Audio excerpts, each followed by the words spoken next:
What I would do, give the keepers some time. Say, keepers, you guys go over here.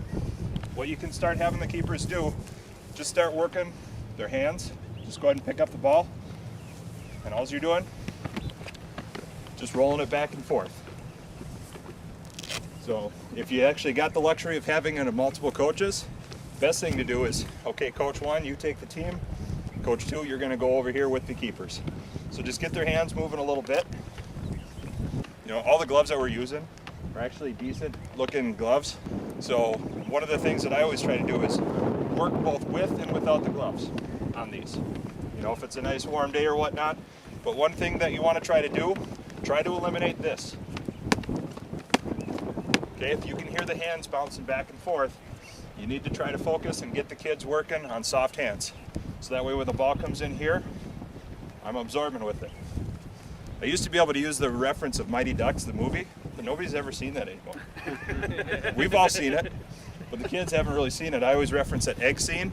You know, when the eggs are coming in and egg breaks, when they don't give with it, give with it.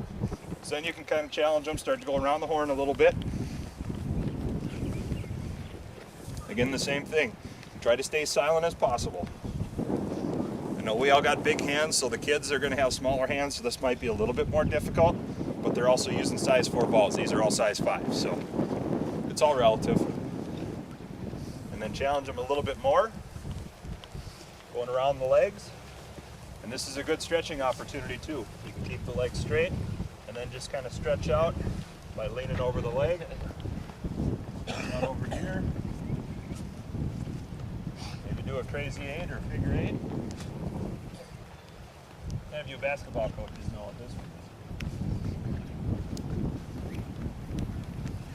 Then if they got that one down and you're ready for a challenge for them, one in front, one in back. So, again, trying to do the fingertips as much as possible. You're also trying to work with them at this phase. Instead of being real tight and real rigid, make sure you're kind of bending the knees a little bit. Staying right over the center of the ball, bending the knees. You should be able to have a conversation with them. Youth kids, when they're concentrating so hard on this one, a lot of times they start holding their breath. That's actually pretty dangerous. If they get into a habit of holding their breath, when they get into a confrontation, that's when they start getting the wind knocked out of them, so on and so forth. So if you can, play with them a little bit, talk with them. How's your day? What'd you have for lunch today? Okay. It also is starting to work on this a little bit. They're concentrating what this is doing while being able to think up here. You can tell your keepers this. You're supposed to be the smartest person on the field, and you are the smartest person on the field. They need that kind of confidence. But that is true. I mean, we're trying to really develop.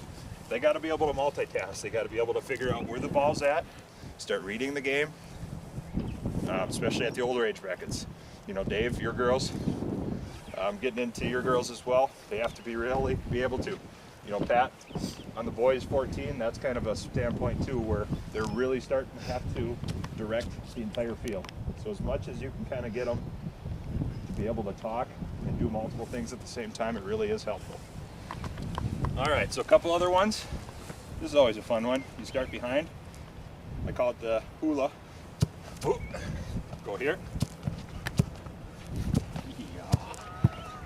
That's what you call it. I didn't bring my cup today. I'm not sure if that was required. It's supposed to be more forward than up. Yeah, it's supposed to. Well, right. I got the forward. It's one of those fun ones. This is if they have a really flat ball, this doesn't work because it just goes boop.